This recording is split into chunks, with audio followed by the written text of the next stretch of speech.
All right, boys and girls, today we are going to go over some more vocabulary words, but we're also going to use them in our context. And what that means is we're going to have our vocabulary words that are going to be inside of our sentences that we read in our story. Today we're going to read about the Rocky Mountains. Has anybody ever been to the Rocky Mountains? Yeah, I have. Yes, I have. Good, a lot of you. Good. It's a really beautiful place. It's really fun. We're going to have 4 target words today. I'm going to show you what they are. I have them right here on the board. Target words are, this word is steep. Say steep. Good.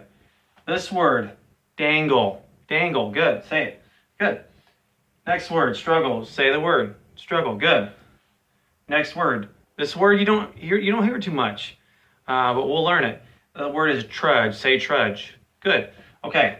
Now, those words are going to be in our story about the Rocky Mountains, okay? So anytime you hear the word steep, say steep. Good. If you hear the word dangle, say dangle. Good. Say the word, don't get ahead of me. Trudge. Good. Oh, see, I tricked you up there because I said that one last before. Now I'm saying it third. And the last one, go ahead and say it if you remember it. And it was, yes, struggle. Okay, now, well, this is where we read the story. Anytime they would hear those words, they would put their hands on their head to signal that they identified them. So we're going to fast forward until we go afterwards. Okay, now, here's what we're going to do. I want you to, so we already said the words, so you kind of have a good idea of what they are. Now, here's what we're going to do.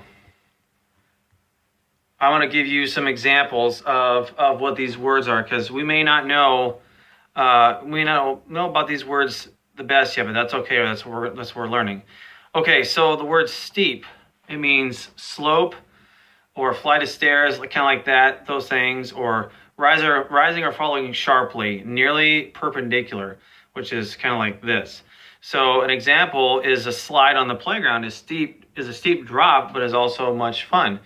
Now, struggle, I think a lot of us know, but a struggle is when you're kind of fighting for something, when you're struggling, you're sometimes maybe when you're doing homework, you're struggling to figure out, I'm having a hard time figuring this out. So I struggle at home doing my chores.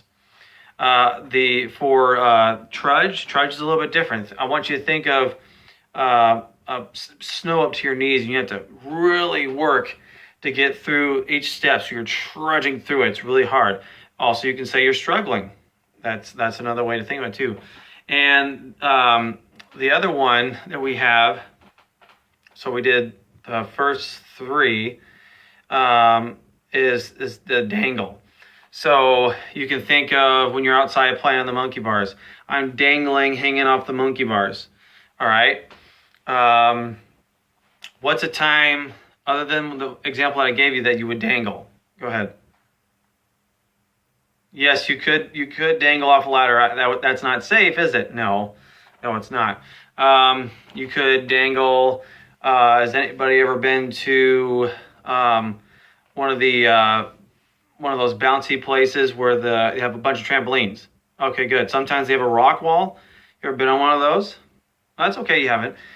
When you climb up there, you kind of dangle there. You're kind of hanging down. It's kind of scary. What about so we already did steep. We talked about that. What about struggle? And could anybody give me a good example about when would you struggle? I gave you a couple examples. Go ahead. Struggling doing math. Yeah, I think we all sometimes struggle with math. That's okay, but we have to practice, keep working on it, don't we? Yes, good. And the last one is, so we did dangle, we did steep, we did struggle. What about trudge? Trudge is a little bit harder. Can anybody come up with a good example? Yes. Ooh, very good one. So Johnny over here said that he was trudging through the mud. Yes, because if you think about it, mud's really sticky. You kind of it's harder to get your feet out of there. It's really hard. So those are really good examples. Okay, so what I want you to do is we went over those. So we're going to get our writing notebooks out. And what you're going to do is going to use those 4 target words in a sentence. I want you to use them in a sentence and that you can apply to your daily lives, which means those examples that we met. Because we didn't talk about unrealistic examples, did we? No. We talked about examples that happen to us daily or have happened to us. So that's what I mean when you can apply it to your own experiences. So go ahead and do that, and then we'll go ahead and go over as a class.